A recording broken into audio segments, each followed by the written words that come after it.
Pergunta frequente: qual resina eu devo usar?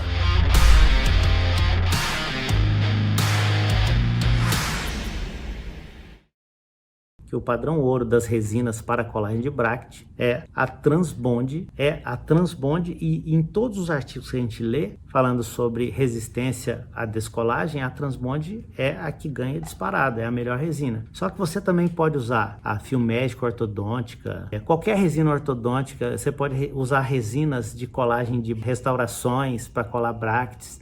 Mas qual que é a diferença entre elas? A diferença principal é o seguinte: se você colou o Bract, posicionou, eu tenho uma coisa que às vezes eu digo para as minhas auxiliares: olha, posiciona o Bract para mim que eu já venho olhar. O que significa isso? É colocar o Bract sobre a superfície do dente, que eu vou lá conferir o local que ela colocou, eu vou mudar de posição e vou polimerizar. Para que dê tempo dela posicionar essa peça e eu ir olhar, a minha resina ela tem que ter uma consistência um pouco melhor. Ela não pode ser uma resina muito mole. Então as resinas ortodônticas, para mim, elas me atrapalham um pouco. Então essa é a desvantagem da resina ortodôntica. Qual que é a desvantagem? Eu posiciono em cima do dente e essa resina e esse Bract, a hora que eu chego lá para olhar, esse Bract escorreu. Eu não quero que aconteça isso. Então eu uso uma resina de restaurações. Tio Ed, qual resina de restauração que você usa? Qualquer uma. A mais baratinha que você puder comprar. Filmédica, TPH, qualquer uma. Por quê? Porque ela é provisória. Você não está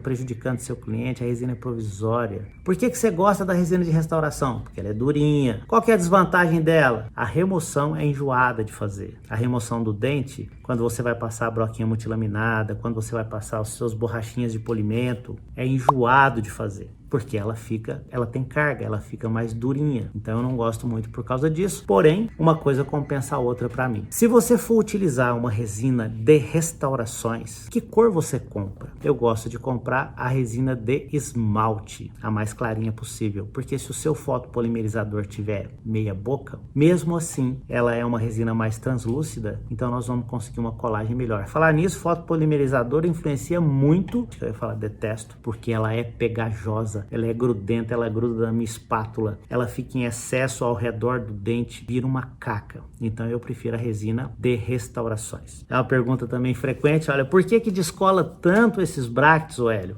As causas principais são os seguintes: de repente você está colando o Bract e o dente ele tem placa bacteriana. Pode ser interessante fazer uma profilaxia. O condicionamento ácido ou a lavagem pode estar sendo inadequada. Como inadequada? O condicionamento ácido ele tem que ser no máximo 20 segundos. Se você deixar 1 minuto, você vai estragar a superfície do esmalte para a resistência à colagem. Você não faz o condicionamento fazer com que a superfície do esmalte fique da maneira ideal para se fazer uma colagem de qualquer tipo de resina. Você não pode deixar mais de 20 segundos. A lavagem inadequada. Tem que lavar bem. Você tem que lavar pelo menos o dobro ou o triplo do tempo que você deixou condicionando. A secagem insuficiente, eu já falei sobre a contaminação, isso também é causa da descolagem. Presença de umidade na superfície condicionada. O maior índice de descolagem dos Bracts acontece na região posterior, principalmente na região de pré-molares. Eu vou te explicar por quê. Porque o pré-molar, principalmente superior, é um dente difícil de se posicionar. Então a gente fica ali com o espelho, posicionando o Bract, vai para um lado, vai para o outro, vai para um lado, vai para o outro. A resina que ficava debaixo do Bract, ela sai dali, e aí você tenta polimerizar, ele cola, mas depois ele solta. Então não fica mexendo demais. Se tiver que mexer demais, mexe nos Bracts, mexe no Bract, para depois você acabar de apertar ele completamente sobre a superfície. Tem que ficar resina na base do Bract. Cara, nossa profissão é uma arte mesmo, né?